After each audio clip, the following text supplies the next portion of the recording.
Sometimes when we sit back in our business and really analyze something, even something as small as a LinkedIn post, we can learn so much about our audience and so much about our business. So that's what I'm talking about today. 3 things I actually found out about my audience and my business via one single LinkedIn post.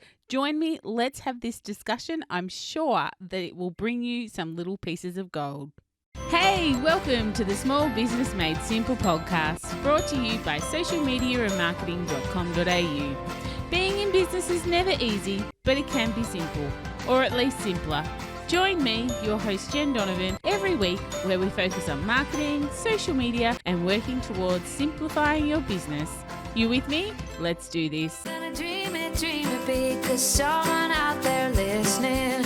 Everyone's got a voice to give, and it's time I heard you whistling, 'cause there's no point at all, in dreaming small.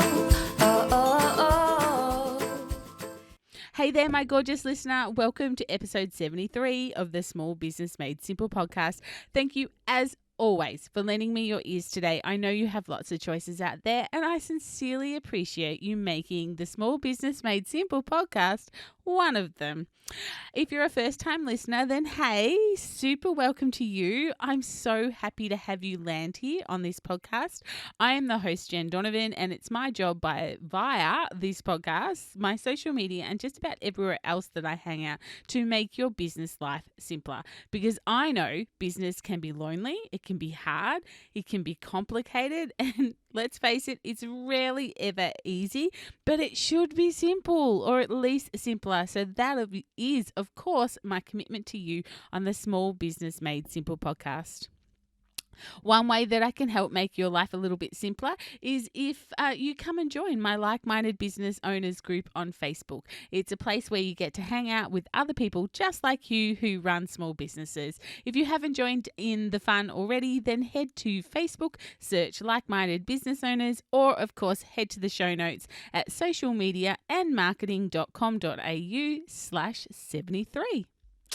One thing that I love to do inside my business, and pretty much in my life, if I'm honest, is analyze things. People, things, thoughts, ideas. I just love listening and observing and analyzing, and not in a bad, creepy way, but in a always learning way. I'm the first to admit that I'm actually a lifelong learner. I'm always reading or really listening to a good book, mostly business related, sometimes not, otherwise I'm listening to a podcast or reading articles or blogs, etc. I just really love learning new things and testing and measuring new things. So now I've kind of set the scene of being a lifelong learner. I wanted to share with you 3 things that I've actually learned from a single LinkedIn post that I did not so long ago. I'm sharing this with you not because there's lessons of what I learned, but hopefully lessons for the both of us and what we can both learn by sitting back and analyzing things that we do inside our business. Some are eye-rolling. Yes, I've heard you say this before, Jen. But I'm going to tell you anyway, because as the saying goes, when the student is ready, the teacher appears. And I know this from experience, from hearing the same thing over and over and over again, but finally hearing it for what appears to be the first time with that particular mindset. And a lot of the time that has been a huge game changer for me. So even though some of the things that I say you might have heard before, maybe this time you'll hear it slightly differently. So I know I've gone off track just a little bit. So 3 things I've learned on a single LinkedIn post, but maybe I should first of all tell you a little bit about the post that I did. So it was by far my most popular recent post. It's not my best ever, or really even a pinch on my best ever, but it has been my best in COVID-19. And it was a post that had over 3,000 views, over 50 comments, and many more likes and reactions to it. I did this post kind of on a whim. I wasn't really thinking too much about it when I put it up there. I just thought, oh, this is a really great question. And maybe, I was looking at it from maybe I might get some potential guests on the podcast because of the responses they give to this question might be like, I need you to come and help my audience, aka you, to make their life a little bit simpler on my podcast. So I guess I better tell you what the post actually said. So the post read, if someone were to interview you, what topic would it be about? So that was the question I put in. I did a little Canva, thing with that question on it. If someone were to interview you, what topic would it be about? So this is what I learnt from that one single post with all that reach and all those comments. The first thing I learnt was people's favourite subject is themselves. Now, this is not actually meant to be a derogatory thing. In fact, it's just reality. Ask people what they do and they will tell you. Ask people what they're good at and they will tell you. People's favourite subject is themselves. So what's the lesson? I guess the lesson that I got out of this, if you're short on engagement or content, think about how you can ask a question to engage people by asking them something about themselves.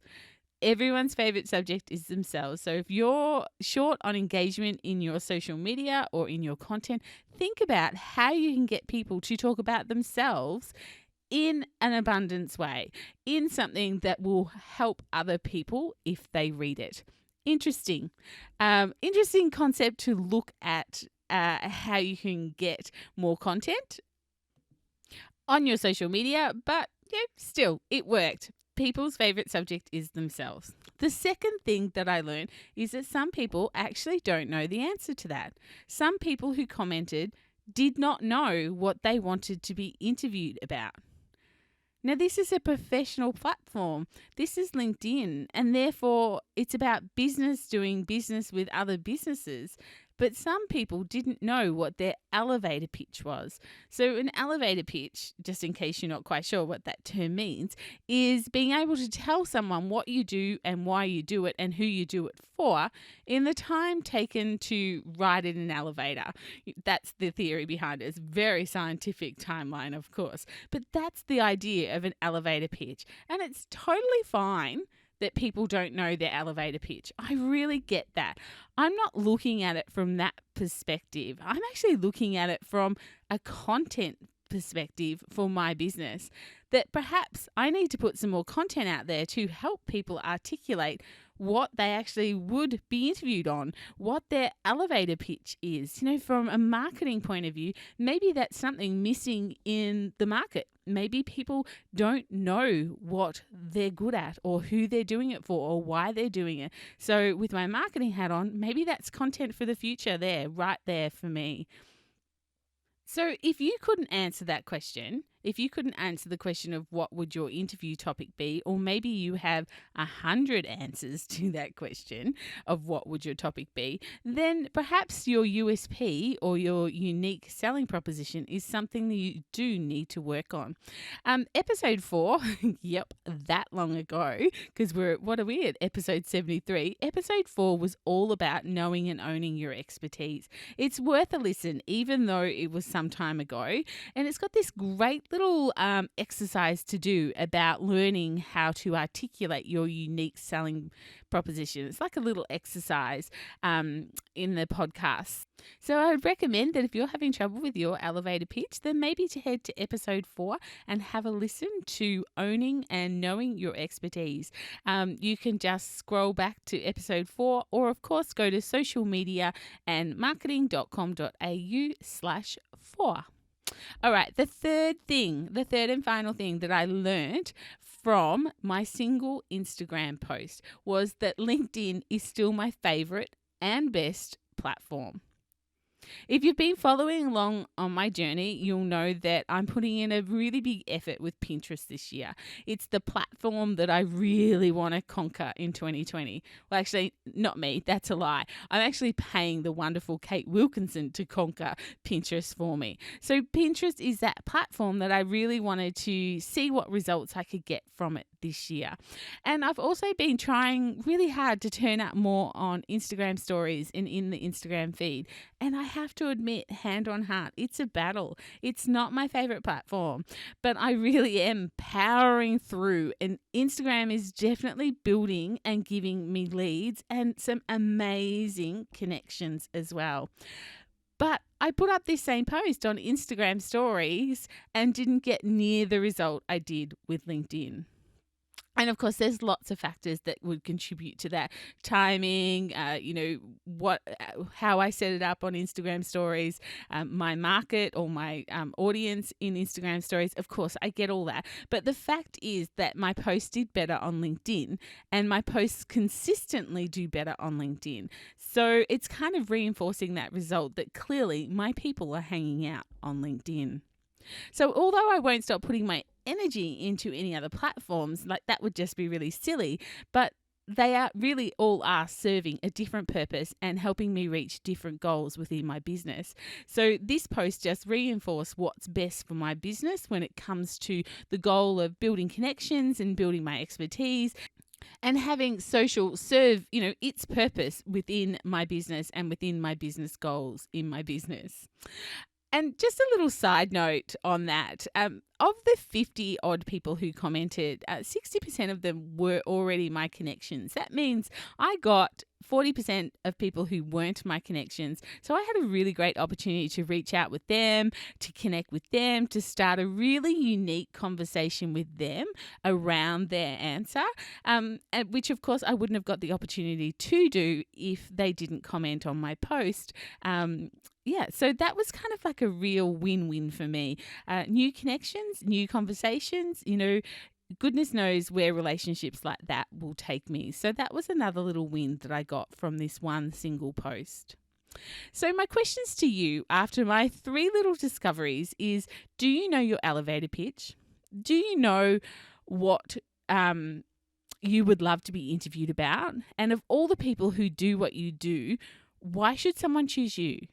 Why should they choose you to spend their money with? It's that one of those really big questions at the end of the day. And again, I would take you back to episode 4, working out and knowing your expertise. The second question that I have is, what social media platform is best for your business? Do you need to do a social media audit of, which social media platforms should you be on and which ones are performing best for you? And the third question is, do your social media platforms actually help you reach the goals that you have set for them? Do you have goals around your social media presence? Do you have goals for the different platforms that you are on? And if not, why not? Why haven't you got goals that are sitting around the social media platforms?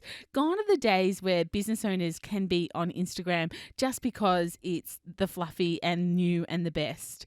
If you're going to be on a platform, you've got to have a goal around it. You've got to know why you're on that platform. So, do you have some goals set around each of your platforms? If you don't, then that is something that you could work on perhaps this week and think about, why are you on the platforms that you are on?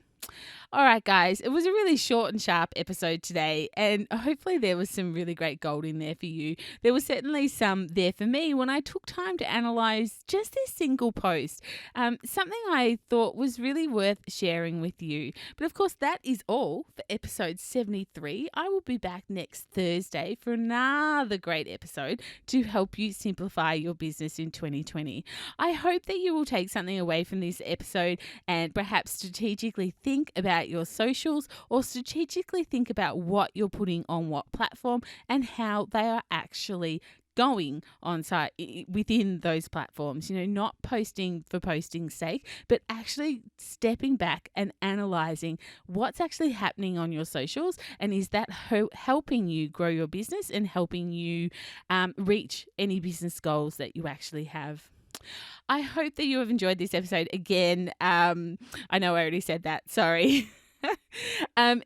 to have listened to here, you must be enjoying it just a little bit. So I really hope that you will subscribe to the podcast if you haven't done so already, and maybe share with another superstar business owner who's doing this daily grind and would really appreciate you making their life a little bit simpler by sharing this particular podcast. Leaving a rating and a review is next level.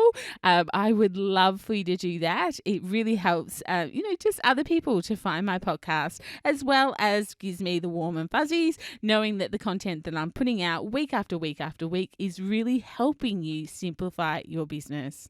Massive love coming your way if you take time to leave me a rating and a review. I will, of course, be back next Thursday with episode 74. But in the meantime, let's hang out on social, maybe on LinkedIn or even Instagram at Small Business Made Simple, or of course my Facebook group, Like-Minded Business Owners.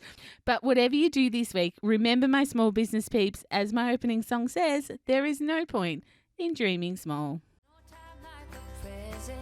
Tell her like you feel it, say it proud, be true and let us see